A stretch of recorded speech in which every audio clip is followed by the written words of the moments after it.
সর্বপ্রথম আলোচনায় যাই। কোরআন শরীফ থেকে আমি তেলাওয়াত করেছি, কুল্লু নাফসিন যায়িকাতুল মাউত। আমাদের সকলকে একদিন মৃত্যুর স্বাদ গ্রহণ করতে হবে কিনা?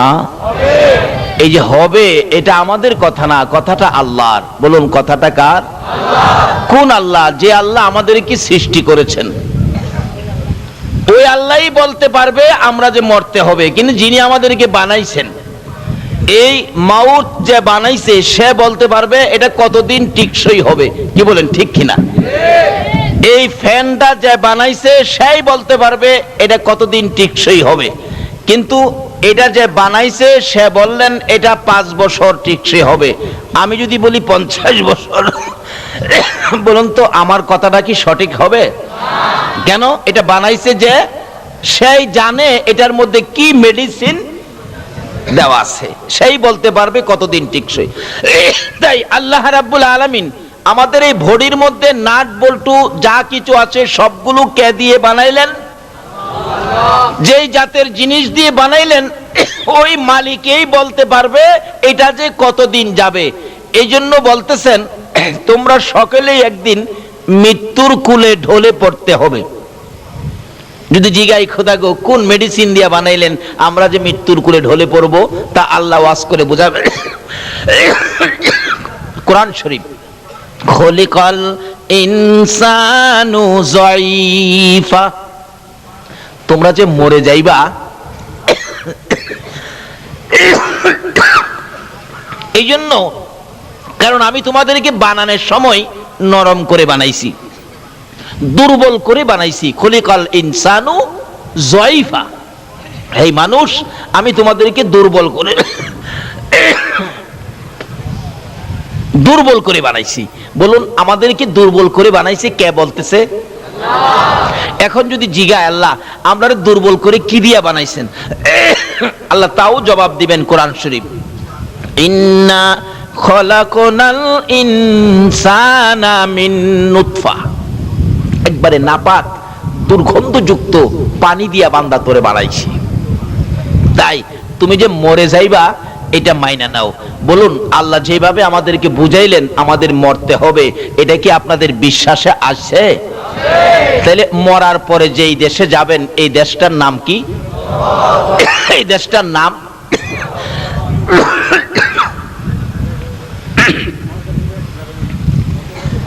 এখন আমাদের দেশের মানুষ কুয়েত যায়, কাতার যায়, সৌদি যায়, লন্ডন যায়, আমেরিকা যায়। যাওয়ার আগে দেখবেন বন্ধু বান্ধবদেরকে জিগায় কুয়েতের অবস্থা কি, পরিবেশ কেমন, কাতারের পরিবেশ কেমন, যে জায়গাটায় যাব জায়গাটা ভালো নেই, এমন কিছু জয় জিজ্ঞাসা করে। আচ্ছা, আপনারা যে এই দেশ ফালায়া কবরে যাবেন, কবরের অবস্থা কি, কেউ কি কোনোদিন কাউরে জিগাইছেন? জিগায় না। অথচ এই কবরটা যাইতে হবেই, না যায়া কোনো উপায়। আজকে দুনিয়ায় একটা ঘর বাড়ি করতে গেলে নিজের কত চেষ্টা, অথচ কবরের বাড়িতে যে আপনি যাবেন আপনার কোনো চেষ্টা নাই। আপনি মৃত্যু হইয়া দেখেন না এলাকার লোকজন আপনার বাড়িটা বানানোর জন্য তৈয়ার হবে কিনা? বলুন তো। কেউ কোদাল নিবে, কেউ খন্তি নিবে, কেউ ঘাস কাটতে যাবে, কেউ কাফনের কাপড় আনতে যাবে, আপনাকে বিদায়ের জন্য পাগল পাগল হয়ে যাবে। যত বড়ই হন, কিন্তু 2 দিন আপনাকে কেউ রাখবে না। আচ্ছা, এই কবরটার ভিতরে যে আপনি যাবেন, কবরের খবর কি কেউ নিছেন?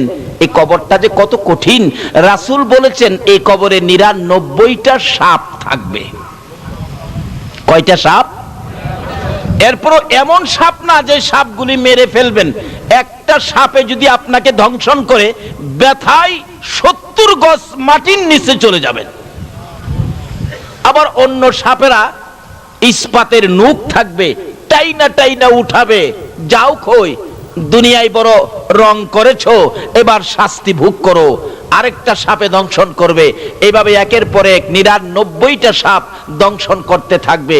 আচ্ছা বলুন তো, এই বিপদ থেকে বাহির হইয়া কোথাও যাওয়ার কোনো সুযোগ পাওয়া যাবে? নাই। কিন্তু এখান থেকে সুযোগটা নিতে হবে। কিভাবে নেবেন?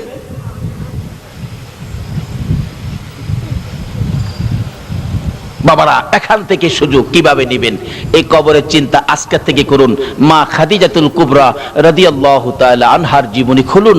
আমার নবীর প্রাণ প্রিয় বিবি, সুখে দুঃখের সঙ্গিনী, যেই খাদিজা জীবন জৈবন ধন সম্পদ সব নবীর কদম মুবারকে ঢেলে দিয়ে নবীর সহধর্মিনী সঙ্গিনী হয়েছিলেন, ওই খাদিজার জীবনী। খাদিজা যেদিন দুনিয়া থেকে বিদায় হয়ে যাবেন, কবরের চিন্তা করেছিলেন খাদিজা। একটু চিন্তা করে কবরের অবস্থা দেখে, কবরে কেউ নাই, আমাকে কবরে রেখে সবাই চলে যাবে, কি প্রশ্ন হবে, কি জবাব দিব, এই চিন্তায় খাদিজা খুব কাঁদতেছিল। খাদিজা কাঁদতে কাঁদতে চোখের পানি দিয়ে বুক বসতেছে, পাগল পাগল হয়ে গেল। খাতুনে জান্নাত ফাতেমাতুজ জাহরা একেবারে ছোট মেয়ে, মার কান্না দেখে বারবার বলতেছেন, মা গো এইভাবেই কেন কান্দো? ও মা তুমি কেন কান্দো বলো? কোনো কথাই বলে না। দৌড়ায় নবীজির সামনে হাজির হয়ে গেলেন। আব্বা হ্যাঁ, মা কান্দে, কত কথাই বলি, কোনো কথাই মা জবাব দেয় না। একটু আসেন, মাকে জিজ্ঞেস করেন আমার মা কেন কান্দে। মা খাদিজাতুল কুবরা রাদিয়াল্লাহু তাআলার খবর পাইয়া এবার আমার নবী খাদিজার সামনে হাজির হলেন। রে খাদিজা, কেন কান্দো? কি ব্যথা, কি দুঃখ বলো? হুজুর অন্য কোনো দুঃখ নয়, আমি তো কবরের চিন্তায় আমি কাঁদতেছি। কবরে একা করে কেমনে থাকবো, প্রশ্ন কি হবে, কি জবাব দিব, সেই ভয়ে কান্দি। আমার নবী বলেন, খাদিজা রে, আমি রাসূল তোমার পক্ষে আছি, এত ভয়ের কারণ তোমার নাই। বলুন রাসূল যদি কারো পক্ষে থাকে কোনো ভয় আছে কিনা? ও খাদিজা, আমি রাসূল যে তোমার পক্ষে, তোমার কিসের ভয়? খাদিজা বলে, হুজুর দুনিয়ায় আপনি থাকবেন আমার পক্ষে, কবরে তো আপনি যাবেন না। রাসূল বলেন, খাদিজা কবরে না গেলেও আমি উপর থেকেও ভিতরের কাজ চালাইতে পারি। আল্লাহু আকবার বলুন। বলুন নবী উপর থেকেও ভিতরের কাজ চালাইতে পারে কিনা? যদি নবীর পরিচয় কবরে যা দেওয়া যায়, আর কোনো ভয় আছে? তার বাস্তব। আমি কিছুদিন আগে কেরানীগঞ্জ মাহফিলে গেলাম। কেরানীগঞ্জের এমপি হলেন আমানুল্লাহ আমান এবং মন্ত্রীও। মাহফিল শেষে রাত্র 12টা-1টার পরে বাহির হব। বললাম এত রাত্রে যাব, রাস্তাঘাটে নিয়ে কোনো বিপদ হয়, গাড়ি নিয়ে ব্রেক দেয়, কি করি না করি। যে একজন কমিটির লোক বলে, হুজুর একটা পোস্টার নিয়ে যান, পোস্টার, এই পোস্টারটা দেখাবেন। সব শেষ, কারণ পোস্টারের মধ্যে আমানুল্লাহ আমানের নাম আছে, উনিও ছিলেন, তার বাড়ির পাশেই মাহফিলটা ছিল। ঠিকই পোস্টারটা নিয়ে আসলাম, সংসদ ভবনের পিছন দিয়ে গাড়ি ঢুকলো, রাত্র প্রায় 2টা। এমনি দেখি কালো পোশাক হাত বাড়াইছে। কালো পোশাক চিনেন নাই? বাবারে, খুব ভালো চিনে। গাড়ি যেমন আপনি আপনিই ব্রেক হয়ে গেছে। কোত্থেকে আসলেন এত রাত্রে? মাহফিলে গেছিলাম। কোথায়? পোস্টারটা খুলে দিলাম। পোস্টার দেখে অফিসার পড়তেছে, প্রধান অতিথি আমানুল্লাহ আমান, ডালিকান্দি। ও আমানুল্লাহ আমান সাহেবের বাড়ির কাছে গেছিলেন নাকি? হ্যাঁ উনিও ছিলেন। আমি হ্যাঁ উনিও ছিলেন। আমানুল্লাহ আমান সাহেবের বাড়ি উনিও ছিলেন না? ঠিক আছে ঠিক আছে, যান যান যান যান। একজন এমপি, তার নাম থাকাতে রাত্রে বিপদের মধ্যে তার নাম দেখে যান যান যান, তার পরিচয়ের উপরে আমাকে যান যান, আর কোনো জিজ্ঞাসা নাই, আর কোনো কিছুই নাই, যান যান যান। আচ্ছা বলুন তো, আজকে আছে কালকে নাও থাকতে পারে, যার সিলাইকুল কায়নাত, যার জন্য এত কিছু করেছেন, যার প্রেমে আমার আল্লাহ পাগল হয়েছেন, যার উপর আমার আল্লাহ নিজে দুরূদ সালাম প্রেরণ করতেছেন, ওই নবীর পরিচয় কবর দিতে পারলে বলুন কোনো বিপদ থাকবে?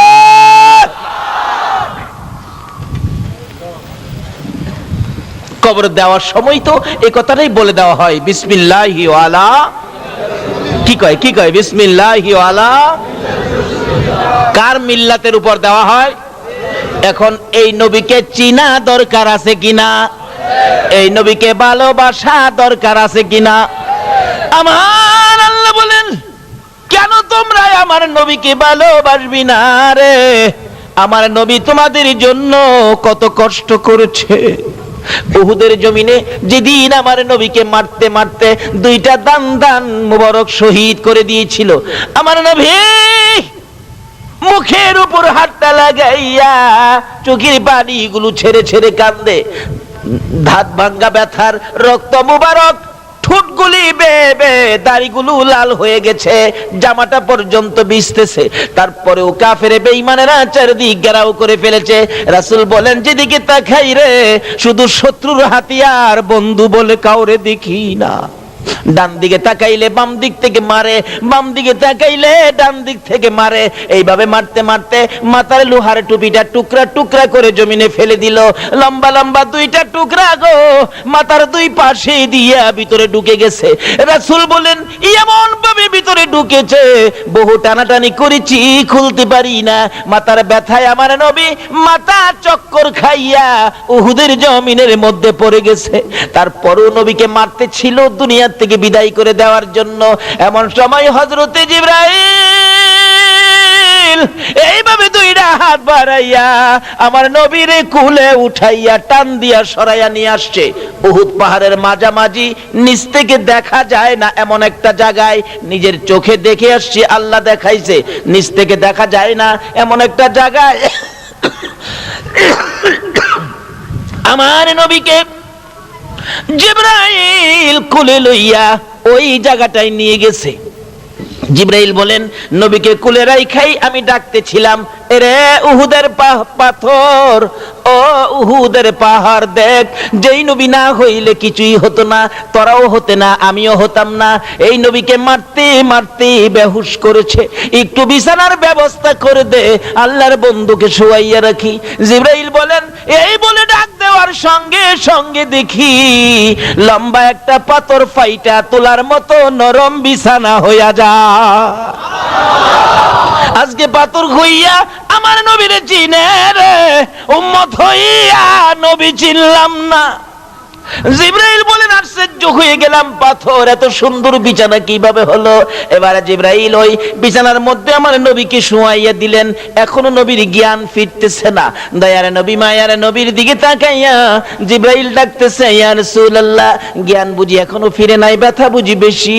একটু পরে নবীজির চোখ দুইটা খুলছে, চোখের পানি জর্জর করে ছেড়ে দিছে। জিবরাইলের দিকে তাকাইয়া জিবরাইল বলেন, ইয়া রাসূলুল্লাহ, জানতে চাই গো আল্লাহর বন্ধু, দান দান দুইটা শহীদ হয়ে গেছে, দাঁত ভাঙ্গা ব্যথা কেমন লাগে গো বলুন না। আমি জিবরাইলের কাছে বলুন না। আমার নবী জিবরাইলের দিকে তাকাইয়া কান্দে। আমার নবীর দিকে তাকাইয়া জিবরাইল বলেন, হুজুর মাথা ভাঙ্গা গো, এই মাথা ভাঙ্গার ব্যথা কেমন লাগে আমি জিবরাইলের কাছে বলুন না। আমার নবী জিবরাইলের দিকে তাকাইয়া দুইটা চোখের পানি জর্জর করে ছেড়ে ছেড়ে কান্দে। রে জিবরাইল, আমার দাঁত ভাঙ্গা মাথা ভাঙ্গায় তোর বুঝি মায়া হয়েছে রে জিবরাইল। দাঁত ভাঙ্গা ব্যথা কেমন জিগাইলি, মাথা ভাঙ্গা ব্যথা কেমন জিগাইলে? রে জিবরাইল, দাঁত ভাঙ্গা ব্যথা কেমন লাগে জিগাইলি, মাথা ভাঙ্গা ব্যথা কেমন লাগে জিগাইলি, আমার গুনাহগার উম্মতের ব্যথা কেমন লাগে জিগাইলি না। দয়ার নবী মায়ার নবী বলেন, জিবরাইল রে শুনো, দাঁত ভাঙ্গা ব্যথা মাথা ভাঙ্গা ব্যথার চাইতে রে আমার গুনাহগার উম্মতের ব্যথা বেশি। আর এই উম্মতের কান্ডার নবী রহমতের ভান্ডার, বলুন উম্মতের কান্ডার নবী। নবী বিনে রোজ হাসরে কে করিবে পার, নবী বিনে উম্মতের কান্ডার নবী রহমতের ভান্ডার, উম্মতের কান্ডার নবী। মোদের নবী দয়ার সাগর, গুনাহগার উম্মতের পাগল। মোদের নবী দয়ার গুনাহগার উম্মতের পাগল। রোজ হাসরে সেজদায় পড়ে কাঁদবে যারে যার, রোজ হাসরে সেজদায় পড়ে কাঁদবে যারে যার। উম্মতের কান্ডার নবী দার, উম্মতের কান্ডার নবী। যাইয়া দেখো মদিনাতে কান্দে নবী দিনে রাইতে, যাইয়া দেখো মদিনাতে কান্দে নবী দিনে রাইতে, মাফ করিয়ে দাও গো খোদা উম্মত গুনাহগার, মাফ করিয়ে দাও গো খোদা উম্মত গুনাহগার। উম্মতের কান্ডার নবী রহমতের ভান্ডার, উম্মতের কান্ডার নবী বিনে রোজ হাসরে কে করিবে পার, নবী বিনে রোজ হাসরে পার। উম্মতের কান্ডার নবী রহমতের ভান্ডার, উম্মতের কান্ডার নবী আমার আল্লাহ বলেন, এরা দুনিয়ার মানুষ এই নবীরে কেমনে বুইলা যাবি রে, যেই নবী নিজের ব্যথা গোপন করে রে উম্মতের ব্যথা প্রকাশ করে। আল্লাহু আকবার। এই নবীকে ভুলে যাওয়া আমাদের জন্য ঠিক হবে কিনা বলুন? এই নবীকে ভালোবাসা, এই নবীকে মায়া করা আমাদের দরকার আছে কিনা বলুন? কবরে গেলে এই নবীর দরকার আছে কিনা বলুন? এই নবীর পরিচয় ব্যতীত কবরে আর কারো পরিচয় মাপ পাওয়া যাবে কিনা বলুন? শুধু নবীর পরিচয় দিতে পারলেই বাস লাভবান হয়ে যাবেন। বিসমিল্লাহি ওয়া আলা মিল্লাতি রাসূলিল্লাহ, এই নবীর নামের উপরেই দেওয়া হয়। আর যদি পরিচয় দিতে পারেন হ্যাঁ আমরা তো সেই নবীর উম্মত, তাহলে ফেরেশতারা বলবেন ঘুমান, আপনারা জান্নাতের বিছানার মধ্যে ঘুমান। মা খাদিজা বলেন, ইয়া রাসূলুল্লাহ আমি তো কবরের চিন্তায় আমি কাঁদতেছি। কিসের চিন্তায়? কোন কবর? আল্লাহু আকবার। কি যে কবরের অবস্থা, খবর তো নিলেন না। বিদেশ যাবেন কত খবর নিলেন, কবরে যে যাবেন এই খবর তো নিলেন না। আমাদের পার্শ্ববর্তী রাষ্ট্র মুসলমান রাষ্ট্র পাকিস্তান, পীরদুহা কবরস্থানে সবচেয়ে বড় কবরস্থান পীরদুহা কবরস্থান। একটা যুবক ছেলে মারা গেলে কবর করে লাশটাকে জানাজা দিয়ে কবরে নিয়ে গেলেন, যায়া দেখে কবরটা বন্ধ হয়ে গেছে। ইমাম সাহেব ছিলেন আল্লাহর ওলি মানুষ, আল্লাহর ওলি ইমাম সাহেব বলতেছেন, বাবারে তোমরা কি কবর করো নাই? হুজুর কবর তো করেছি, কিন্তু কই? কিন্তু কবরের মাটি বন্ধ হয়ে গিয়ে বুঝাইতেছে তোর মতো পাপীকে রাখবো না, কবর বন্ধ। বলুন এই কবরে আমাদের প্রত্যেকের যাইতে হবে কিনা? ইমাম সাহেব বলেন আরেকটা কবর করো, আরেকটা কবর করা হলো। হাজার হাজার মানুষের সামনে কবরটা বন্ধ হয়ে গেছে, বুঝাইতেছে তোর মতো পাপীকে রাখবো না। ইমাম সাহেব বলেন আরেকটা করো, 3টা পর্যন্ত দেখি। 3টা কবর করা হলে কবরটা আর বন্ধ হলো না। 91 সনের ঘটনাটা, বেশি দিন আগের নয়। 3 নাম্বার কবর বন্ধ হলো না। আল্লাহর ওলি বলেন 2 জন লোক কবরে নামো। 2 জন যুবক কবরে নামছে, লাশটা দাও, লাশটা নিয়ে আসো, দাও তাদের কাছে। লাশটা নিয়ে আসার আগে আগে কবর থেকে 2টা লোক বলতেছে, হুজুর লাশটা কবরে দিয়েন না, দিবার আগে আপনি একটু দেখেন কবরের অবস্থা কি। আল্লাহর ওলি বলেন দৌড় দিয়ে কবরের পারে যাইলাম, যাইয়া দেখি কবরের ভিতরে 2-2.5 হাত লম্বা লম্বা এই মোটা মানুষের চোখের মতো বড় বড় চোখ, কালো রঙের বিচ্ছু কবরটা ভরে গেছে। বলুন এই কবরে আমাদের প্রত্যেকের যাইতে হবে কিনা? এবং এই কবরে অনেকের আত্মীয় স্বজন, দাদা দাদি, মা বাবা ঘুমিয়ে আছে কিনা? নিজে তো কবরের খবর নিলেনই না, এমনকি মা বাবা যে কবরে এই খবরও তো নিলেন না। কি পায়া এই সমস্ত জায়গাগুলি ভুলে গেলেন? বলে হুজুর এই কবরের বিপদ থেকে আমরা বাঁচবো কিভাবে? বাঁচতে হলে আসুন নবীকে চিনি। বলুন কাকে চিনি? যে নবীর দোহাই দিলে সব কি পরিষ্কার। যদি বিশ্বাস না হয় মুসা নবীর জীবনী খুলুন। মুসা আলাইহিস সালামের একজন উম্মত ছিলেন যার জীবনে নাফরমানি ছিল 200 বছর। বলুন কয়শো বছর? 200 বছর নাফরমানি করার পর মৃত্যু হয়ে গেল। এলাকার লোকজন বলেন এত বড় নাফরমানকে দাফন করব না, গলায় রশি লাগাইয়া শেষরাইয়া ময়লার আবর্জনার মধ্যে ফেলে দিলেন। একদিন চলে গেল, কিছু হয় না। 2 দিন চলে গেল, কিছু হয় না। 3 দিন পার হয়ে গেল। আমার আল্লাহটাকে, মুসা রে ওই ময়লা আবর্জনার মধ্যে আমার একজন বন্ধু বসে আছে, আমার বন্ধুটাকে আইনা কাফন দাফন করো, আমার বন্ধু ময়লার মধ্যে পড়ে আছে। মুসা নবী বলেন প্রভু গো আপনার বন্ধু ময়লার উপরে কোন জায়গায়? ঠিকানা দিলেন। না না না, এত নাফরমান 200 বছর পর্যন্ত নাফরমানি করছে। যার জীবনে ভালো কোনো কাজ করে না, খারাপ কোনো কাজ পাইলে ছাড়ে না, সেই ব্যক্তি। আল্লাহ বলেন, ও মুসা শোনো, তোমরা দেখেছো 200 বছর নাফরমানি করেছে, আর গভীর রাত্রে আমার ওই বন্ধু একটা কাজ করেছে রে, যেই কাজটা দুনিয়ার কেউ দেখে নাই, আমি আল্লাহ দেখছি। বলেন কি কাজ? আরে মুসা, তোমাকে যে তাওরাত কিতাব দিয়েছি, দিয়েছো, ওই কিতাবটা রাত্রে যখন ঘুমের ঘরে ঘুমাইতে যায়, ওই নাফরমান যুবকটা ঘুমাইবার আগে, বিছানায় শুইবার আগে রে, তাওরাত কিতাবটা টান দিয়ে নামাইয়া পৃষ্ঠা পৃষ্ঠা করে উল্টাই, একটা পৃষ্ঠা চেক করে যত জায়গায় আমার হাবিবের নাম পাইছে রে মুসা, আমি দেখেছি শ্রদ্ধা ভরে ভালোবাসার সহিত আমার বন্ধুর নামের মধ্যে চুমা খাইছে রে মুসা।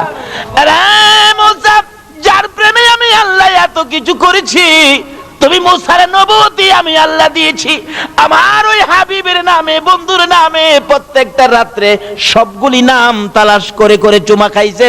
জীবনে কোনোদিন আমার বন্ধুর নামে চুমা না খাইয়া যুবকটা ঘুমায় নাই।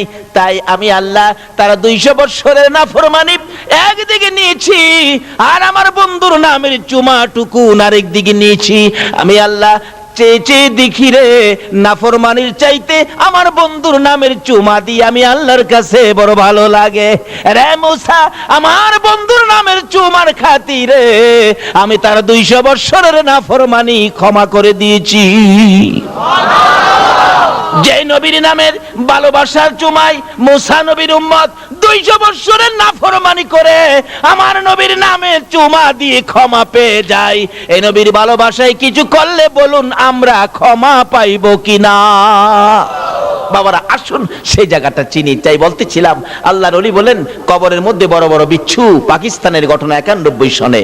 বলতেছেন, বাবা যুবক, ও বাবা যুবক, পাগলামি করো না, এই যে দেখো কবরের অবস্থা, এই কবরেই তাকে দিতে হবে। লাশটা কবরে নামায়া দিলে বিচ্ছুগুলো কাফনের কাপড়ের উপর দিয়েই কামড়ে এমন জোরে কামড় দেয়, হাড্ডিগুলো টাইনা টাইনা খুলতেছে, কিন্তু কেউ কিছু করার সুযোগ নাই। আল্লাহর ওলি বলেন তাড়াতাড়ি করে তোমরা মাটি দিয়ে দাও। বাবারে, যেই কবরে বিচ্ছু হাড্ডি খুলবে, এই কবরে আমাদের প্রত্যেকের যাইতে হবে কিনা বলুন তো? মা খাদিজা বলেন, ইয়া রাসূলুল্লাহ, এই কবরে যেতে আমার ভয় করে। নবীর আদরের বিবি হইয়া, সকল মুমিনের মা হইয়া রে, কবরে যাইতে ভয় করে রে। আমরা তো জীবনে কোনোদিন কবরের চিন্তা করলাম না। মা খাদিজা বল, হুজুর আমি কবরের চিন্তায় কান্দি, কবরে কিভাবে মুনকির নকিরের সওয়ালের জবাব দিব, কবরে কিভাবে একা থাকবো, কবরে কেমনে, এই ভয়ে আমি কাঁদতেছি। রাসূল বলেন, খাদিজা কাঁদো না, আমি রাসূল তোমার পক্ষে আছি। খাদিজা বলেন, ইয়া রাসূলুল্লাহ, খালি পক্ষে থাকলে হবে না, আমার সাথে 3টা কথা ওয়াদা দেন, তাহলে আমি কান্দা থামাবো। কি কথা? 1 নম্বরে হলো আপনার একটা পাঞ্জাবি মুবারক দিয়ে আমার কাফন পরাবেন।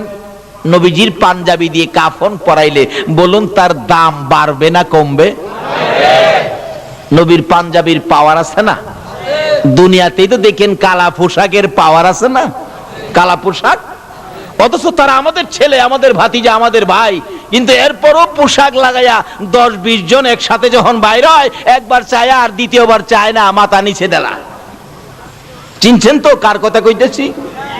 অথচ আমাদেরই ভাই তারা, আমাদেরই ভাতিজা, আমাদেরই ছেলে, কিন্তু কালা পোশাকে এদের পাওয়ার বাড়াইছে না কমাইছে? খাদিজা বলছে, নবী গো, আপনার একটা জামা আমার গায়ে লাগাবেন। বলুন নবীর জামা যার গায়ে লাগবে তার পাওয়ার বাড়বে না কমবে? কবরের ভয়ে খাদিজা বলতেছেন নবীজির একটা পাঞ্জাবি দিয়ে কাফন। রাসূল বলেন, ঠিক আছে। আর দ্বিতীয় কথা কি? নবী গো, আপনি আমাকে যে কবরে শোয়াবেন, আমাকে শোয়াইবার আগে আপনার শরীর মুবারক দিয়ে এই কবরটা একটু মরাইয়া দিয়ে আসবেন। আচ্ছা ঠিক আছে। তৃতীয় কথা, হুজুর মুনকির নকিরের সওয়ালের জবাব আমি খাদিজা দেওয়ার সাহস রাখি না, নবীর বিবি হইয়া সাহস রাখে না, আমরা কিভাবে জবাব দিব? তাই কবি বলেছেন, কবরের হালত যদি জানিতা, ঘরবাড়ি সারিয়া পাগল হইতা। কবরের খবর তো নিলেন না, সব ছেড়ে পাগল হয়ে যেতেন। হুজুর ৩ নাম্বার প্রশ্ন হলো, আমাকে দাফন করার পর সবাই যখন চলে যাবে আমাকে কবরে ফেলে, আল্লাহর বন্ধু গো আপনি নবী যেতে পারবেন না, আমার পাশে থাকবেন। মুলকিন নকির আসলে মুলকিন নকিরের সওয়ালের জবাব আপনি দিবেন, আমি সাহস রাখি না। রাসূল বলেন ঠিক আছে, ৩ কথা রাখলাম। এবার মৃত্যুর পরে কাফন নবীজির জামা দিয়ে হলো, নবী নিজে কবরে নামলেন, খাদিজাকে শোয়াইলেন, দাফনের কাজ সম্পূর্ণ হলো, সাহাবীরা সব সরে গেল। আমার নবী খাদিজার মাথার পাশে বসে আছে।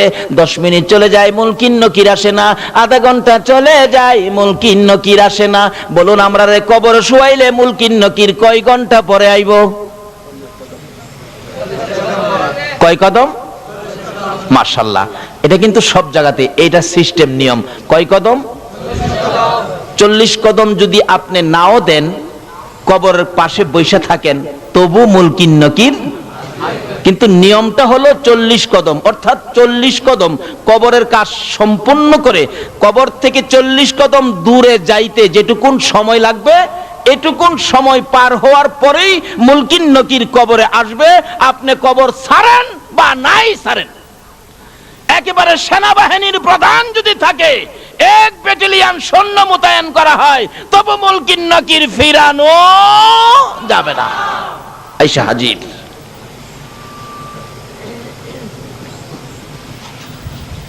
হাজির হয়ে গেছে। 40 কদম দূরে যাওয়ার সময়টুকুন থাক পার হবে, এরপরে কবরে মুলকিন নকির আসবে। কিন্তু আধা ঘন্টা পার হয়ে গেল, রাসূল তো বসা, আসতেছে না। ব্যাপারটা কি? রাসূল তো ভাবতেছেন কি ব্যাপার, এখনো আসতেছে না। আমার আল্লাহ কয় জিবরাইল রে, যা রে যা, আমার বন্ধুর কাছে যা, খবর দিয়া সবাই হাজির হয়ে গেলেন।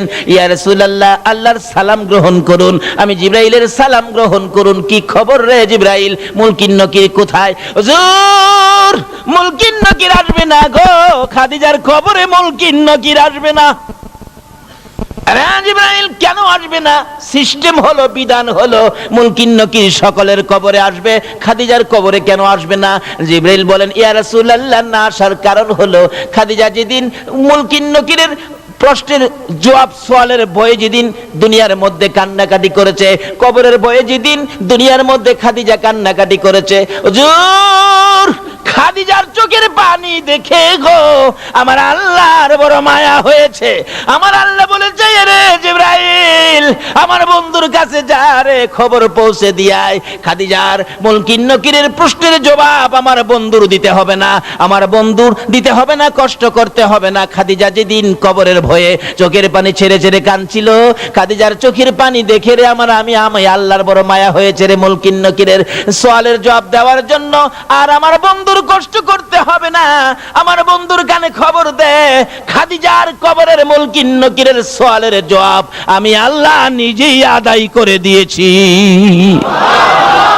কখন দিয়েছে? যখন এই বয়ে কাঁদছিল। বলুন কবরের বয়ে কাঁদছেন এমন কেউ বলতে পারবেন? পারবেন না। তাই কবি বলেছেন, কবরেরও হালত যদি জানিতা, ঘর বাড়ি সারিয়া পাগল হয়ে যাইতা। সেই কবরের খবর নিলাম না। এই কবরের বিপদ থেকে বাঁচতে গেলে আখিরি নবীর উম্মত হন। তার সাথে সাথে আরেকটা ব্যাপার আছে। সেই ব্যাপার কি? আমার নবী একদিন সাহাবীদেরকে নিয়ে রাস্তা দিয়ে চলছেন, হঠাৎ নবীজি দেখে একটা কবরের ভিতরে আযাব। বলুন কবরের আযাব আমার নবী দেখে কিনা?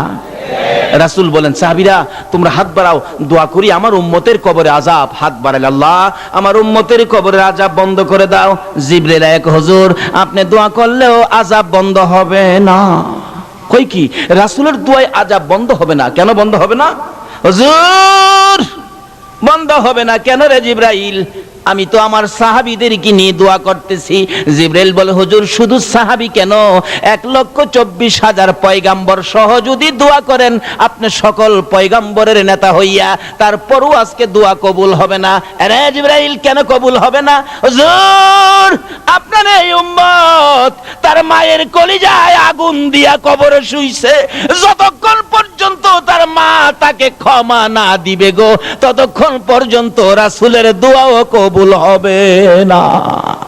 আরে মা বাবার কথা মতো যে জন চলে না, বলুন মা বাবার কথা মতো যে জন চলে না, আল্লাহ নবীজির দয়া তারা পাবি না।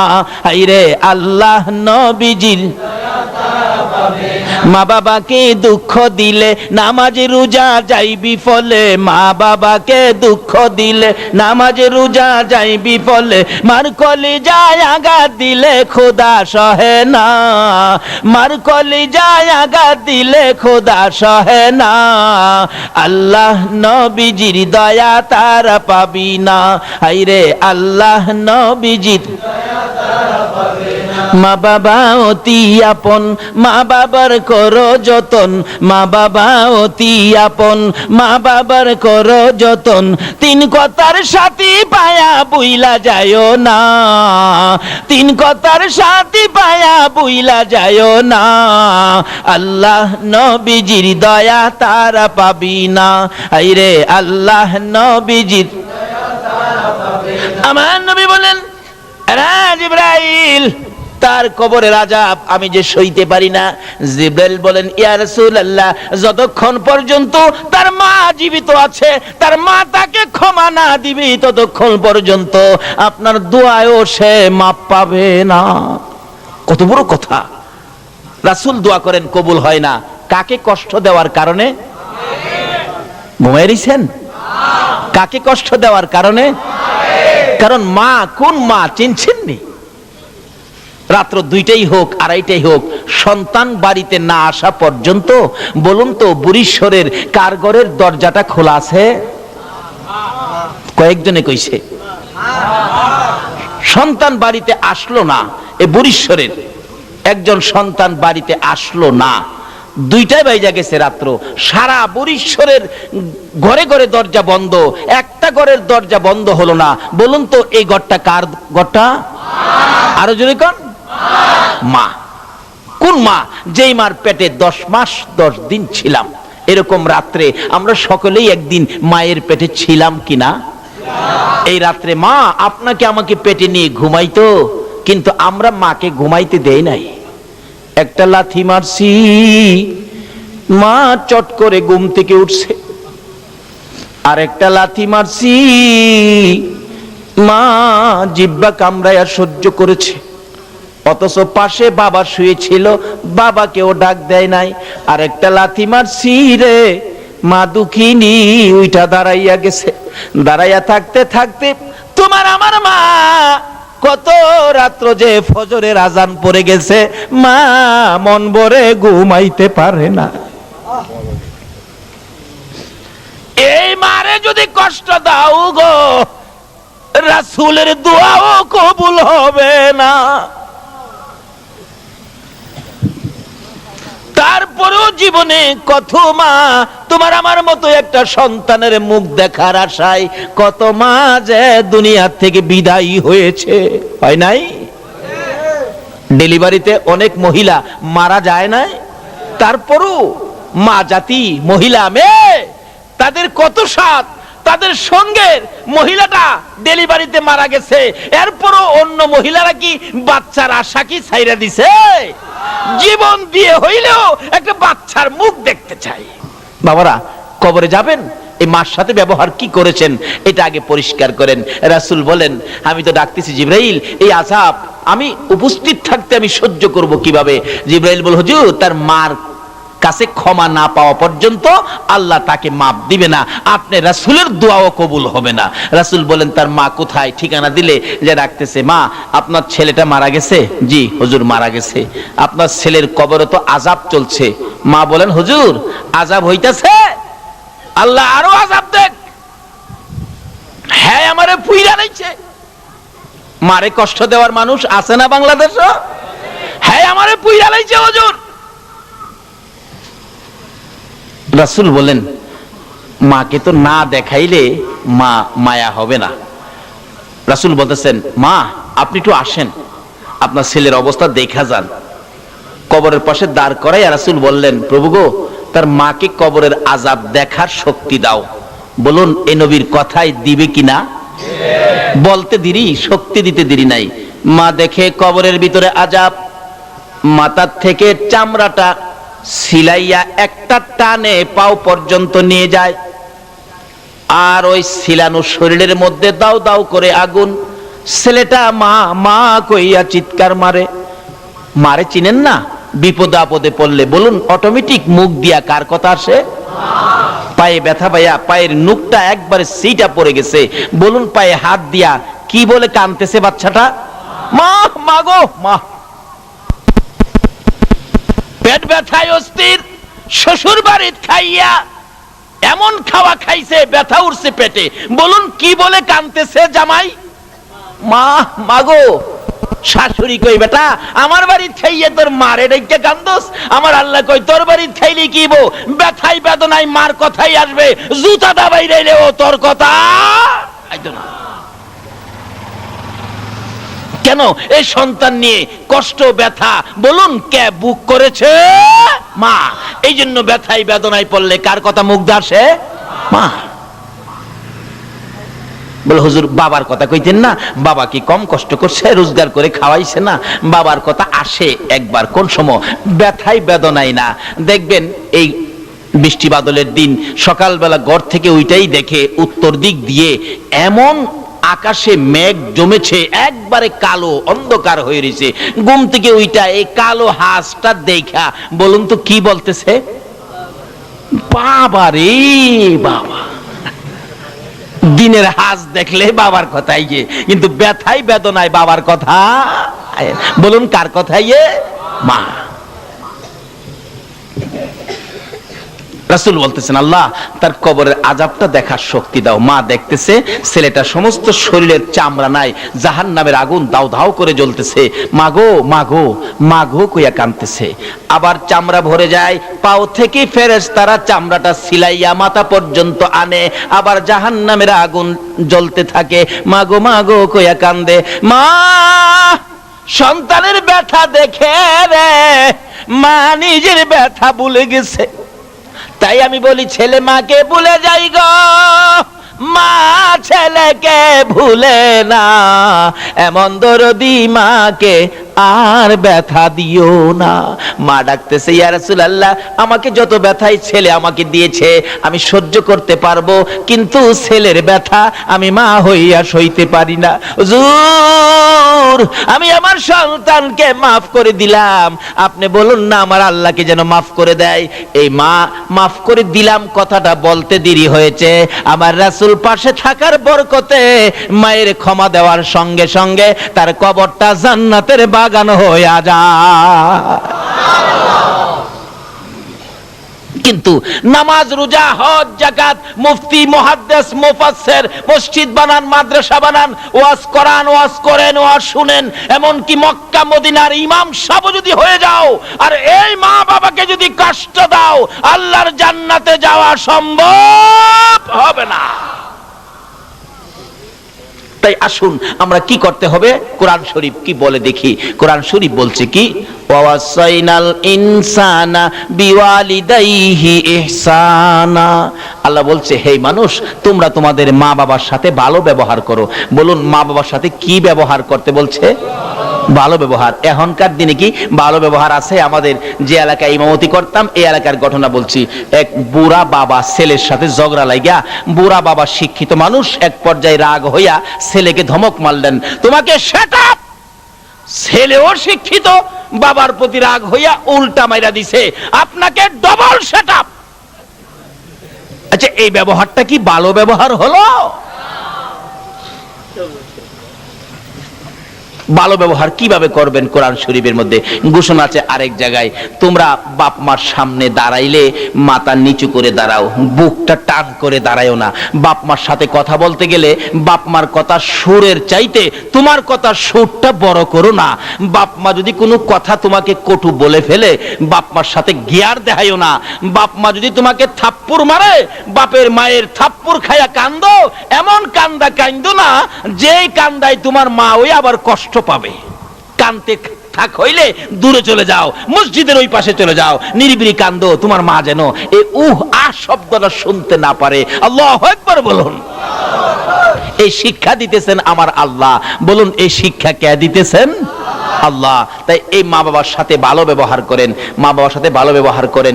বাড়িতে যাওয়ার আগে মা কি খায়, কি পছন্দ করে একটা কিনেন, বেশি না পারেন একটা কিনেন, নিয়ে বাড়িতে যান। মা, পয়সা হয় নাই, একটা আনছি তোমার জন্য, তুমি না আপেল খাইতে ভালো পাও, একটা আপেল আনছি, তুমি আর কাউরে দেখাইও না মা, এটা তুমি চুপে চাপে খেয়ে ফেলো। মা দেখবেন হাসি দিয়ে বলবে, বাবা একটা আনছস, আমি খামো, আমার নাতি নাত করা আছে না, আমি একটা কেমনে খামো রে বাবা, মা তুমি চুপচাপ খেয়ে ফেলো। এই যে মা যে হাসি দিল, রাসূল বলেন এই মার মুখে একটা আপেল দিয়ে হাসি ফুটাইছো, এই মার খুশির উপরে আমার আল্লাহ তোমার আমল নামাই একটা কবুল 60টা উমরা হজের সওয়াব দিয়া দিছে। লক্ষ লক্ষ টাকা খরচ করে মক্কার মদিনায় গিয়েছো, হজ কবুল হতে পারে নাও হতে পারে। একটা আপেল দিয়ে মাকে খুশি করে, বাবাকে খুশি করে একটা কবুল 60টা উমরা হজের সওয়াব পেয়েছো। আমার এক বন্ধু আমার বাড়ির পাশে রেল লাইন হাইটে আসতেছে, জিগাইলাম দোস্ত কোত্থেকে আইছো? খো ভাই সাহেব মিথ্যা কথা তো বলতে পারবো না আপনার সাথে, সিনেমা দেখতে গেছিলাম। সিনেমা দেখতে, সিনেমা দেখতে যায় না যুবকেরা? দোস্ত সিনেমা দেখতে গেছিলাম, মিথ্যা কথা তো তোমার সাথে বলতে পারি না। তাই এখন তো সিনেমা শেষ হয় নাই। ক ভাই সিনেমার দরজায় গিয়ে টিকিট কাটবো, তখন চিন্তা করলাম এই 15টা টাকা টিকিট কেটে সিনেমা দেখলে কি লাভ হবে। চিন্তা করলাম যেই মা আমারে পেটে নিয়ে কষ্ট করছে, এই টাকাটা মারে খাওয়াইলে আমার লাভ হবে। এই যে দেখো, এই টাকাটা দিয়ে মার জন্য একটা কমলা কিনে নিয়ে আইছি, সিনেমা দেখি নাই। বাবা যুবক, তুমিও তার থেকে শিক্ষা নাও। যেই মা আমাকে পেটে নিয়ে রাত্র রাত না ঘুমায়া কাটাইছে, যেই বাবা মাথার গাম পাতাই ফালাইয়া রোজগার করে খাওয়াইছে, সিনেমা থেকে 15 টাকা 20 টাকা নষ্ট না করে এই মায়ের জন্য একটা কমলা কিনে 2টা মিষ্টি কিনে মায়ের হাতে দাও। যদি তোমার মা খুশি হয়ে যায়, তাহলে তোমার জান্নাত তোমার নামে খরিদ হয়ে যাবে। রাসূল বলছেন ওই মানুষগুলি ব্যাকুপ, ব্যাকল, বুদ্ধিহারা, জ্ঞানহারা, যারা নিজের মা বাবার খেদমত করে জান্নাতটা কিনতে পারে নাই। মা বাবার খেদমত করে জান্নাত কিনতে পারে নাই। কোন মা বাবা? তোমার মা বাবা বুড়া হয়ে গেছে, বাবারে বুড়া মা বাবা ঘরের মধ্যে অসুস্থ, তুমি নামাজি মানুষ, নামাজের সময় নামাজে দাঁড়াইছো, আল্লাহু আকবার, যদি তোমার মা ডাক মারে, আব্দুর রহমান, নির্দেশ হলো নামাজটা ছেড়ে দিয়ে তোমার মার ডাকে সাড়া দাও। আজকে এত গুরুত্বপূর্ণ মা বাবার ব্যাপার আমরা গাফেল হয়ে গেছি। তাই কোরআন শরীফে আল্লাহ বলছেন তোমরা মা বাবার সাথে ভালো ব্যবহার করো। বলুন কি ব্যবহার করতে বলছে? মা বাবা যা বলে তা শোনো। মা বাবার মনে ব্যথা যাবে, ব্যথা পাওয়ার মতো কোনো আচার আচরণ তোমরা করো না। তার সাথে সাথে মা বাবা যদি কবরে চলে যায়, তাহলে মা বাবার জন্য দোয়া করো। তাও কোরআন শরীফ আল্লাহ পাক শিক্ষা দিলেন, কি দোয়া? রব্বিরহামহুমা কামা রাব্বায়ানি সগীরা। বলুন পৃথিবীর কারোর জন্য দোয়া শিখাইছে না, শুধুমাত্র কোরআন শরীফে কার প্রতি দোয়ার নির্দেশ করলো? কেন মার জন্য দোয়া করবেন? ইব্রাহিম নবী যখন ছোট ছিলেন, ইব্রাহিম নবী তার মাকে প্রশ্ন করেন, মা মা আমার রব কে? ইব্রাহিম নবী মাকে প্রশ্ন করে, মা আমার রব কে? ইব্রাহিম নবীর মা বলেন, বাবারে তোমার রব তো আমি। আচ্ছা কন্ত মা কি আবার রব হইতে পারে? কিন্তু আসলে এক কিসিমের রব মাকেও বলা যাবে। কেন? রব শব্দের অর্থ হলো লালন পালনকারী। আচ্ছা মা একদিন ছোটকালে আমাদেরকে লালন পালনের দায়িত্ব নিছে কিনা বলুন তো? যেইভাবে কষ্ট করে লালন পালন করছে মা, হাই হাই হাই, রাত্রের বেলা ঘুমাইছি, শীতের রাত্র, দেখবেন মা একটু পরে পরে বাচ্চার নিচে হাত দেয়, বাচ্চা নি প্রস্রাব করছে, বাবাই গেলাম জানেই না, মা হাত দিছে প্রস্রাব, ঘুমের থেকে খাতা বদলাইছে, আবার একটু পরে হাত দিছে প্রস্রাব, আবার খাতা বদলাইছে, আবার হাত দিয়া দেহে প্রস্রাব, খাতায় হাত দিয়া দেহে খাতা নাই। অবশেষে মা টান দিয়া নিজে যে শুকনা জায়গাটাই ছিল, এই শুকনা জায়গাটাই বাচ্চাটারে শোয়া মা দরদি ওই বিজা জায়গাটাই শুইছে, আবার হাত দিয়ে দেহে প্রস্রাব। এখন আর কি করবে? বাচ্চাটাকে বুকে লইয়া নিজের কাপড় দিয়ে পেঁচাইয়া ধরে মা বিজার মধ্যে শুয়েছেন। প্রস্রাব শুকনা কাপড়টাই না, কাপড় ভিজে গেছে, ঠান্ডায় থরথর করে মা কাঁপতেছে। বাবার ঘুম ভেঙে গেছে। তোমার কি হলো, এইভাবে কাঁপতেছো কেন? স্বামী, 5টা খাতা বদলাইলাম, খাতা নাই, সন্তান প্রস্রাব করে দিয়েছে, শুকনা জায়গা নাই, আমি মা বিজা জায়গায় শুয়েছি, বাবারে বুকে রেখেছি, বাবার যাতে কষ্ট না হয় গো স্বামী, আমি তো ঠান্ডায় শীতে কাঁপতেছি, বাচ্চারে কষ্ট দেই না। আল্লাহু আকবার। স্বামী পাশে বসে বসে ডাকে, বিবি রে, ও বিবি, সন্তান সুখে রাখতে যাইয়া এইভাবে কষ্ট করো, থরথর করে কাঁপতেছো। তাই আমার আল্লাহ বলেন, এই মা যদি কবরে যায় রে, এই মার জন্য দোয়া করো। এরকম কষ্ট আমাদের সকলের মা করছে কিনা বলুন তো? লালন পালন কিভাবে করেছে? 5টা 7টা সন্তানের মা আছে না বাংলাদেশ? কুমিল্লাতে এক মাহফিল করলে এক মুফতি সাহেব, মুরব্বী মানুষ, জিগাইলাম, চাচা আপনার ছেলে মেয়ে কয়জন? খালি হাসে জবাব দেন। আর ছেলে মেয়ে কয়জন? হাসে। ছেলে মেয়ের কথা জিগে আপনি হাসেন কেন? বাবারে, ছেলে মেয়ের সংখ্যা যদি কই, তুমিও হাসবা। কি কন? কতজন ছেলে মেয়ে? 20 জন। আপনারাও তো হাসলেন। আসলে 20 জন সন্তানের কথা কইলে কেন না হাসবো? কারণ ওখানে সরকারের আইন এলো, যে সরকার ওই ক্ষমতা যায়, ওখানের সিস্টেম আইন এলো, ছেলে হোক মেয়ে হোক 15টাই যথেষ্ট। কি কন? 15টা না? কয়জন? 2টা। আচ্ছা, 2টার জায়গায় যদি 20টা হয়, আর এই খবর ওখান সরকার পায়, হ্যাঁ তাল হুট্টি ভাড়াইতো না? আর না হইলে বান্দরবন ভাড়াইব। জোর জংলা সাফ করো গিয়া। কয়জন ছেলে মেয়ে? 20 জন। 20 জন ছেলে মেয়ের বাবা। এটা 2 বছর আগের ঘটনা।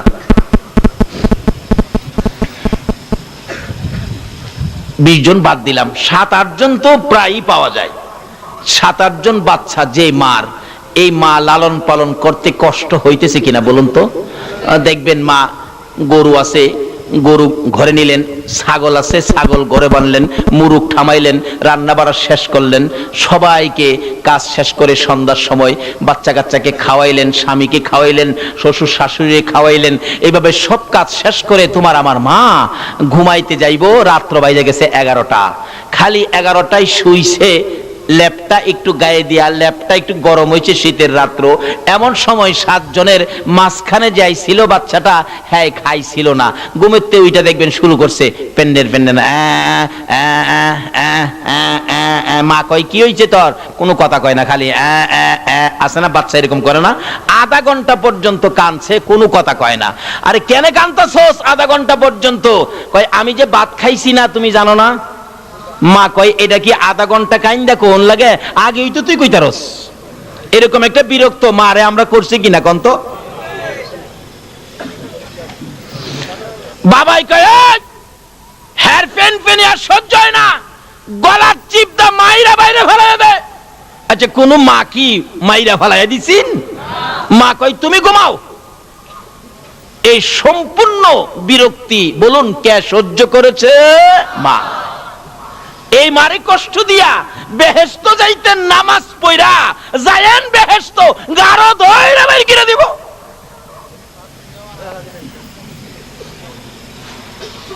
বাবারা ভাইরা, আমি কি কথাগুলো বুঝাইতে পারতেছি? আল্লাহ তুমি সকলকে বুঝার তৌফিক দাও, সকলে বলুন আমিন। মা আধা ঘন্টা পরে এরে আইনা ভাত দিছে, ভাত নিয়ে বইসা খাইতেছে, আরেকটাই ডাক মারছে, মা কি? আমি হাগুম। এরকম কয় না? হাগুম হাগুম। আমরাও ছোটবেলা বলছি, গ্রাম দেশে থাকছি, হাগা দলে রাইতে ডাকতাম, আব্বা হাগুম। আব্বা কয় হাগবি? হা। হাগুম হাগবি? বাবাই ওঠে না। অবশেষে কি করবো? একটা কথা আছে, হাগা দললে বলে বাঘার ভয় থাকে না, হাগা দললে বাঘের ভয়। কি করবো? দরজাটা খুইলা দৌড় দিয়া উঠানের কিনারে গিয়ে হাঁক দিয়ে বয়ে গেছি, ছোটবেলা আর কি। এমন সময় শোনা যায় বাড়ির পাশে শিয়াল ডাকতেছে, হো হাই হাই হাই, কি বিপদ রে, পাশে শিয়াল। বাবাই ঘরে থেকে কয়, ভয় পাইস না, আমি চাই রইছি। আচ্ছা ঘরের ভিতরে থেকে বলে চাই রইছে, ওহনো বাইর হয় না। একটু পরে দেখি আরেকজন দৌড় দিয়া বাহির হইয়া একবারে মাথার পাশে খাড়িয়ে রইছে। বলুন তো উনি কে? আরো জোরে বলুন কে? এই মার পায়ের তলে জান্নাত, রাসূল কইছে। মা গিয়া কইতেছে, তুমি ঘরে থেকে কও ছাইরিছো শিয়াল কাছে, আমার বাবার কাছে ঘরে থেকে কও ছাইরিছো। বাবা আইতে রাজি না। মা কইলাম সামনে। কি বলেন ঠিক কি না? আরেক বেচারা কইতেছে, বাবা আমি হাগুম। বাবা কয় হাগবি? কহ। বাবা আমি হাগুম। কয় হাগবি? কহ। বাবা আমি হাগুম। কয় হাগবি? কহ। হাগুম কুম্বালা হাইগা দিছি ওই। বাবাই খালি কয় হাগুম উঠবি উঠ। বাবাই তোর উঠে না। এরপরে কয় হাগুম কুম্বালা হাইগা দিছি ওই। অহন ভালো হইছে না? মা হাগুম হাগবি, এটারে বাদ দিয়া এটারে লইয়া উঠানের কিনারে। আধা ঘন্টা পর্যন্ত শীতের রাত্র, হ্যাঁ হাক দেবইয়া গান গা টুন টুন টুন টুন। মাই জিগাই খিরে গান গাছ হাগা হইছে? কয় হইলে তো আমি কমু, তোমার কোন লাগবো? 1 ঘন্টা গেছে, কয় মা কোন রকম হইছে। মা সুচু করাইছে, পানি পরিষ্কার করাইছে, এবার পায়খানা পরিষ্কার কইরা ধুইয়া মুইসা কুলে নিয়া বিছানায় শুয়া মা খালি খালি শুইছে। এমনি আরেকটাই চিৎকার মারছে, মা আমি তো প্রস্রাব কইরা দিছি। এরকম হয়েছে কিনা শুরুর সময়? বলুন এই বিরক্তিগুলি কে সহ্য করেছে? এই সম্পূর্ণ কাজ কে করেছে? তাই এই মার খেদমত করুন। মা বাবা কবরে থাকলে দোয়া করুন। কেন?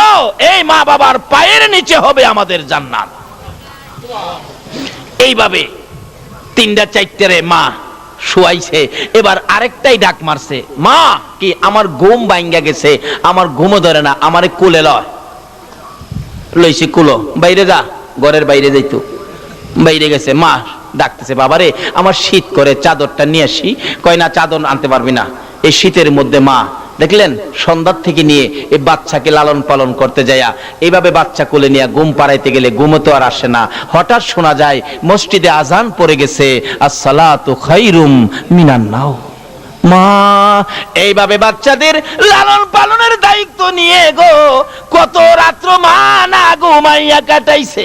তাই মাকেও এক কিসিমের রব বলা যায়। তাই দোয়ার মধ্যে আসছে, রব্বির হামহুমা কামা রব্বায়ানি সগীরা। এক কিসিমের রব মাকেও বলা যাবে। আজকে সেই মার সাথে যদি বেঈমানি করো গো, আমার নবীর শাফায়াত নসিব হবে না, আমার আল্লাহর মায়া দয়া তুমি পাইবা না। মার সাথে ভালো ব্যবহার, মা কবর থাকলে দোয়া। আর মা যদি দুনিয়ায় থাকে মাকে খুশি করো।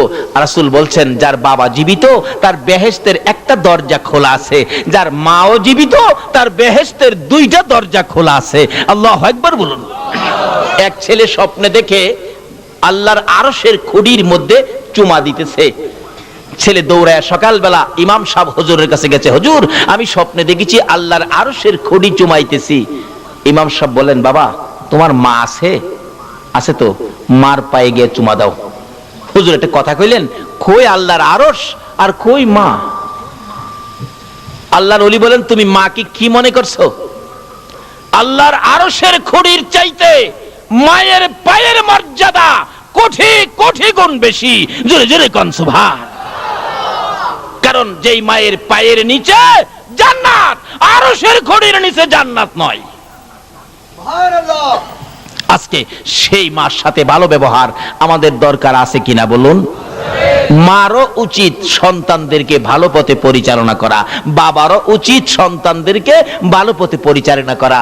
আজকে যেই সন্তান, যেই মা বাবা এই সন্তানকে পেটে নিয়েছো, যারা আজকের এই সমাজ কল্যাণ যুব সংঘ করে এত বড় মাহফিলের আয়োজন করেছে, এই বৃষ্টি বাদলের মধ্যে এমন সন্তান জন্ম দেওয়া, এই পথে সন্তানদেরকে পরিচালনা করা, এটাও মা বাবার দায়িত্ব।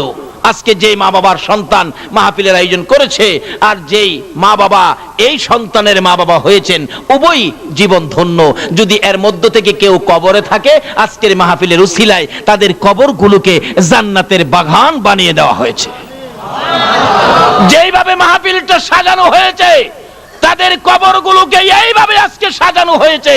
ফেরেশতারা বলেন, প্রভু গো, এই কবরগুলো সাজানো হলো কেন, এই কবরের এই অবস্থা কেন? আল্লাহ বলেন, তাদের সন্তানেরা আজকে দুনিয়াতে জান্নাতের বাগান সাজিয়েছে, এই বরকতে তাদের মা বাবার কবরকে আমি জান্নাতের বাগান সাজাইলাম।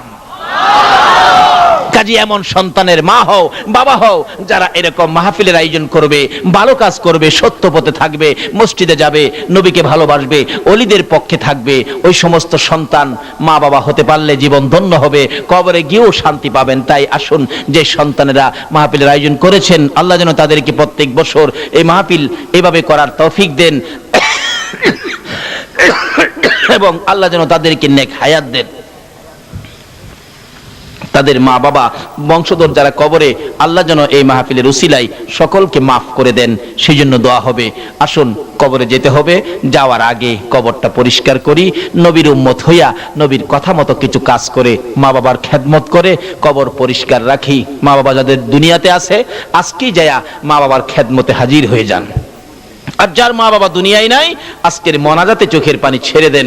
তাও যদি না পারেন, কালকে সকালে মায়ের কবরে যান, বাবার কবরে যান, দুইটা হাত বাড়ায় কান্দেন, আল্লাহ রাব্বুল আলামিন আপনার চোখের পানিতে মা বাবাকে মাফ করে দিবেন। তাই আসুন, আমি আর সামনে যাচ্ছি না, দুইটা সাবজেক্টের উপর আলোচনা, আল্লাহ যেন আমাকে সহ সকলকে এই সাবজেক্টের উপর আমল করার তৌফিক দেন। সকলে বলুন আমিন।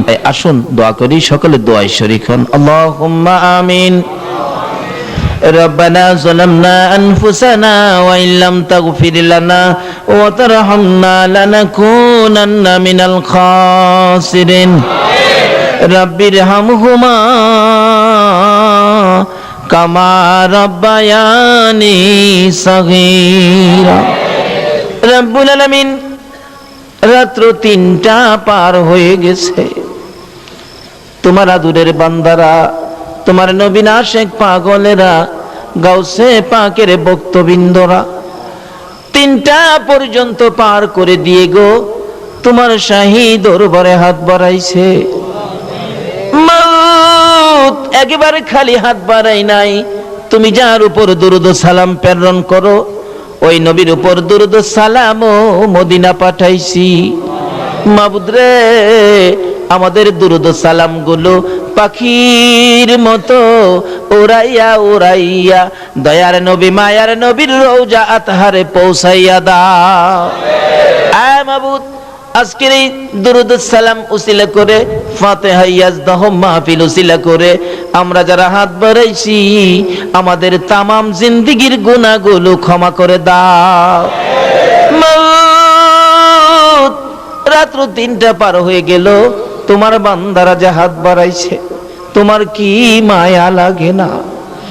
যদিও আমরা অপরাধ করেছি, গুনাহ করেছি, তারপরেও তো আমরা মাফের আশায় হাত বাড়াইছি। দুনিয়ায় দেখি সন্তানেরা যদি অপরাধ করে, মা বাবা ধমক দেয়, বাড়িতে জায়গা দিবে না, তারপরেও রাত্র যদি 12টা 1টা 2টা বাইজা যায় রে, মা দরদি সন্তানের জন্য দরজাটা খুইলা রাখে রে আল্লাহ।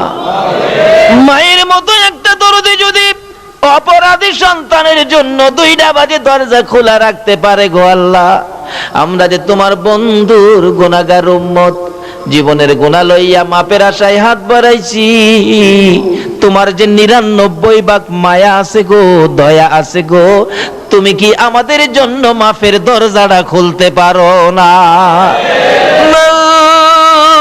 ফিরাইও না, ঘুরাইও না, কার জীবনে কত গুনাহ হিসাব জিগাইও না, কে নেককার কে গুনাহগার কাউরে কিছু কইও না। আজকের এই মাহফিলের উসিলাই আমাকে সহ সকলের জীবনের গুনাহ ক্ষমা করে দাও। মাবুদরি, ক্ষমা যে চাইলাম জীবনের গুনাহ, এই শেষ রাত্রে আমরা রে মাফ করছনি। যারা নামাজি নামাজ কবুল করো, যারা নামাজ পড়ে না নামাজের বুঝদান করো, বেনামাজি বানাইয়া সাদা কাফন গায়ে লাগাইও না গো আল্লাহ। যারা মদিনা যাওয়ার পাগল, পাখির মতো উড়াইয়া মদিনা লইয়া যাও গো আল্লাহ। মদিনা না দেখাইয়া এই মাহফিলের কাউকে তুমি আজরাইলের হাতে তুলে দিও না। মদিনা রে, ও সুন্দর মদিনা, মদিনা যে কেমন লাগে গো, যারা যায় নাই তারা তো বুঝবে না। মদিনায় যখন রওনা হয়েছিলাম 2001-এ, বৃহস্পতিবার দিবাগত রাত্রে বাস ছাড়ছে, আগে মদিনায় নিয়ে যাবে। রাত্র 2টার দিকে মুআল্লিম সাহেব বলতেছেন, হাজী সাহেবরা ঘুমায়েন না, আর কিছুক্ষণের মধ্যে আমরা ঢুকে যাব সোনার মদিনা। দেখি সকল হাজী সাহেবরা সজাগ হয়ে গেছে। মুআল্লিম সাহেব গো, কোন সময় ঢুকবো গো প্রেমের মদিনায়?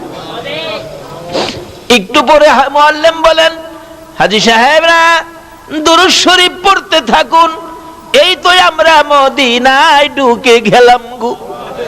সমস্তটা শরীর যেন পশমগুলো দাঁড়াইয়া গেছে, কলিজায় যেন ঠান্ডা লাগতেছে, শোনা যায় কানে যেন আওয়াজ আসতেছে, হায় আমার পাগলেরা। যাইতে যাইতে আরো ঘন্টা খানিক গাড়িটা চললো। মুআল্লিম বলেন, দুরূদ শরীফ পড়ুন আর জানালাগুলি বন্ধ করে দেন। জিজ্ঞেস করলাম, মুআল্লিম সাহেব জানালাগুলি বন্ধ করব কেন? মুআল্লিম চোখের পানি ছেড়ে দিয়ে বলেন, হুজুর আমাদের বাংলাদেশ থেকে এমন পাগলও আসে গো, আমার নবীর রোজাটা দেখলে লাফাইয়া ইয়া রাসূলুল্লাহ বলে বাস থেকে পড়ে যায়।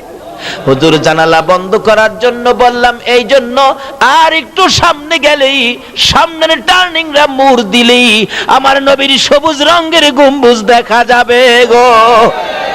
হুজুর জানালা বন্ধ করে দেন, এই নবীর পাগলদেরকে ভিতরে রাখুন। সবাই মিলে দুরূদ ও সালাম পাঠ করতেছি, একটু পরেই দেখি আমার নবী, উম্মতের কান্ডারি নবীর রওজা পাকের গম্বুজ দেখা যায়। মাবুদ, এই সোনার মদিনা না দেখাইয়া, সবুজ রঙের গম্বুজ না দেখাইয়া, উম্মতের কান্ডারি নবীর রওজা জিয়ারত না করাইয়া এই মাহফিলের কাউকে তুমি সাদা কাফন গায়ে লাগাইও না। ইয়া আল্লাহ, আমাদের মধ্যে যারা ব্যবসা করে ব্যবসায় বরকত দাও, যারা চাকরি করে চাকরিতে পদোন্নতি দান করে দাও, যারা গৃহস্থী করে জমির ফসলে বরকত দিয়ে দাও, যারা বিদেশ থাকে সহি সালামতে রাখো, যারা বিদেশ যাবে মনের আশা পুরা করে দাও। মাবুদ রে, যারা লেখাপড়া করে লেখাপড়ায় বরকত দাও, যারা পরীক্ষা দিয়েছে দিবে কামিয়াবি দান করে দাও। খাস করে আজকের এই কমিটির সবাইকে নেক হায়াত বাড়াইয়া দাও গো আল্লাহ। এই মাহফিলে যারা উপস্থিত হয়েছে 3টা পর্যন্ত কষ্ট করেছে, সকলকে তুমি নেক হায়াত বাড়াইয়া দাও গো আল্লাহ। যাদের ছোট্ট ছোট্ট ছেলে মেয়ে দিয়েছো, ছেলে মেয়েদের নেক হায়াত বাড়িয়ে দাও। অকালে মৃত্যু দিও না, মা বাবার কলিজায় আগুন জ্বালাইও না, ছেলে মেয়েদের মুখে ইয়েতিমের দাগ লাগাইও না, ছেলে মেয়েদের মা বাবার হায়াত বাড়াইয়া দাও। ইয়া আল্লাহ, দুয়ার দরখাস্ত করেছেন ইসমাইলের জন্য ও নুরুল আমিনের জন্য। ইয়া আল্লাহ গো, এই দুয়ার দরখাস্ত করেছেন দরদিরা, আল্লাহ তুমি কবুল আর মঞ্জুর করে নাও। ইয়া আল্লাহ, জানি না তারা কি অবস্থায় আছে, আল্লাহ তাদেরকে তুমি বেশি বেশি করে নেক হায়াত বাড়িয়ে দাও। ইয়া আল্লাহ, যে আশায় দরখাস্ত তাদের মনের আশা পুরা করে দাও। মাবুদ, মাবুদ রে, এই মাহফিলের মানুষগুলো মনাজাত শেষে বাড়িতে রওনা হবে।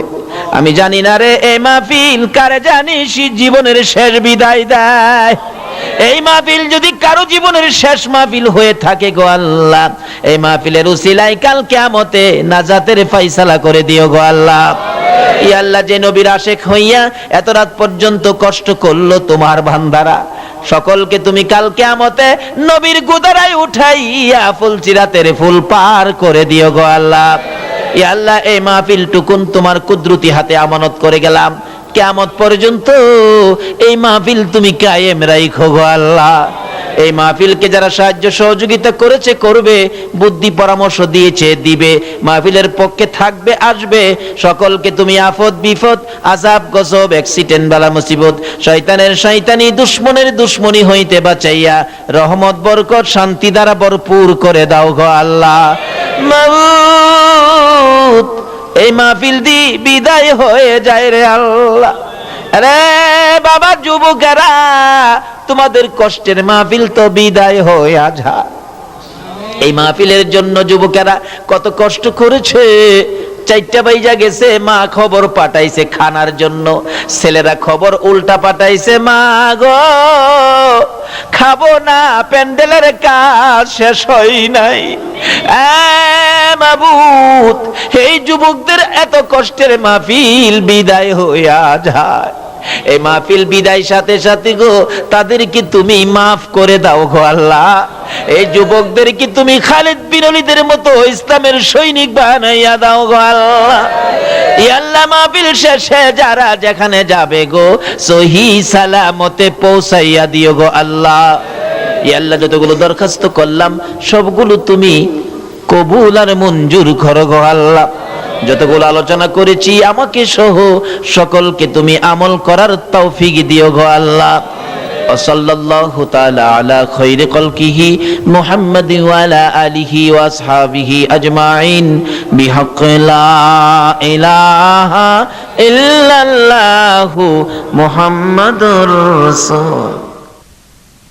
হে ঈমানদার বান্দা বান্দীরা, তোমরা আমি আল্লাহ পাক রব্বুল আলামিনের ভয় করো। ওয়াকুনু মা'আস সাদিকিন, এবং নেককার পরহেজগার সাদিকিন বান্দাদের সহবত অর্জন করো। বুঝতে পারলাম মাওলার ভয় দিলের মধ্যে জাগ্রত করার জন্য, লালন করার জন্য একটা সহজ পথ হলো আহলুল্লাহদের সহবত অর্জন করা, আহলুল্লাহদের সংস্পর্শে থাকা। সহবাত, সংস্পর্শ, সঙ্গ এত মারাত্মক প্রতিক্রিয়াশীল। আজ থেকে কয়েক বছর আগে যখন করোনা ভাইরাস ছড়াইছে সারা বিশ্বব্যাপী, প্রত্যেক দেশের সরকার মারাত্মক সতর্কতা জারি করেছে। 3 ফুট দূরত্ব বজায় রাখতে হবে, হাসি দেওয়া যাবে না, মাস্ক ব্যবহার করতে হবে, করে নাই? অথচ আল্লাহর হাবিব সাল্লাল্লাহু আলাইহি ওয়াসাল্লাম বলেন, লা আদওয়া ওয়ালা তিয়ারা,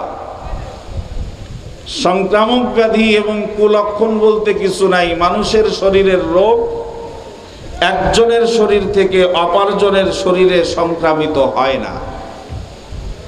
এর বাস্তবতা আমরা করোনার সময়ই দেখেছি। অনেকে করোনা রোগীর খেদমত করেছে, করে নাই?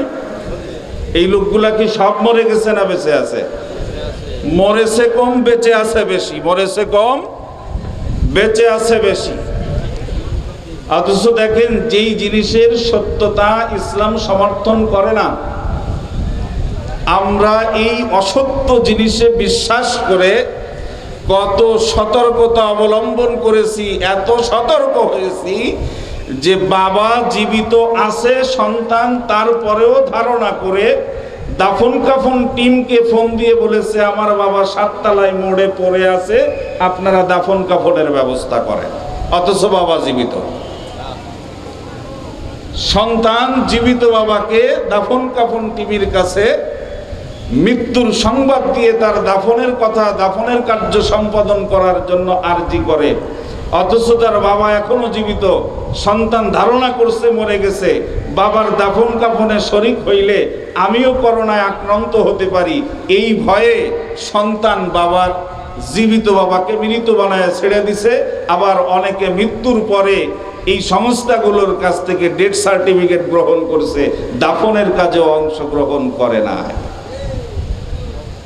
দাফনের কাজও। অথচ আল্লাহর রাসূল বলে সংক্রামক ব্যাধি বলতে কিছু না।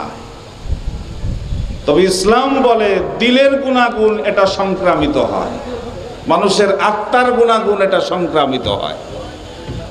সোহবতে সালেহ তোরা সালেহ কোনা, সোহবতে তালেহ তোরা তালেহ কোনা। সৎ সঙ্গে স্বর্গবাস, অসৎ সঙ্গে সর্বনাশ। যখন কোন গুনাহগার বান্দা বান্দি আল্লাহ ওয়ালাদের সোহবতে সংস্পর্শে বসিয়া যায়, রওজানে দিলগর কুশাদা সদ সফা ই রসদ বে ওয়াসিতা নূরে খুদা। যখন গুনাহগার বান্দা বান্দি নেককার পরহেজগার সালিহিনদের জামাতবদ্ধ হয়ে বসে যায়, সোহবতে বসিয়া যায়, তখন ওই বান্দা বান্দির অগোচরে এই আল্লাহওয়ালা খোদা বিরু বান্দা বান্দীদের দিলের থেকে এক ধরনের ফয়েজ তার দিলের মধ্যে ঢুকতে থাকে। ওই বান্দার অগোচরে তার দিলের মধ্যে এক বৈপ্লবিক পরিবর্তন সৃষ্টি হয়ে যায়। আমাদের খুলনার একজন প্রসিদ্ধ লোক ছিলেন, আপনারা অনেকেই চিনেন, অনেকেই নাম শুনেছেন, আলহাজ ইঞ্জিনিয়ার রজব আলী সাহেব। আমার মনে হয় এই মাঠেও তিনি কথা বলছেন। মরহুম শায়েখ রহমাতুল্লাহ আলাইহির জমানার থেকে এই তরিকার খাদেম হিসাবে আল্লাহ তাআলা তাকে কবুল করেছিলেন। উনি সরকারি প্রকৌশলী ছিলেন। একদিন রাত্রে অফিস থেকে ফিরতেছেন, গভীর রাত্রে শুনতেছে এক মায়াবী কণ্ঠে কোর থেকে যেন তো আল্লাহর বান্দার কণ্ঠের আওয়াজ আসতেছে, বান্দা ফের। আওয়াজ যখন আল্লাহর বান্দার কানের মধ্যে বাড়ি লাগছে, খোঁজা শুরু করছে আওয়াজ কোর থেকে আসে।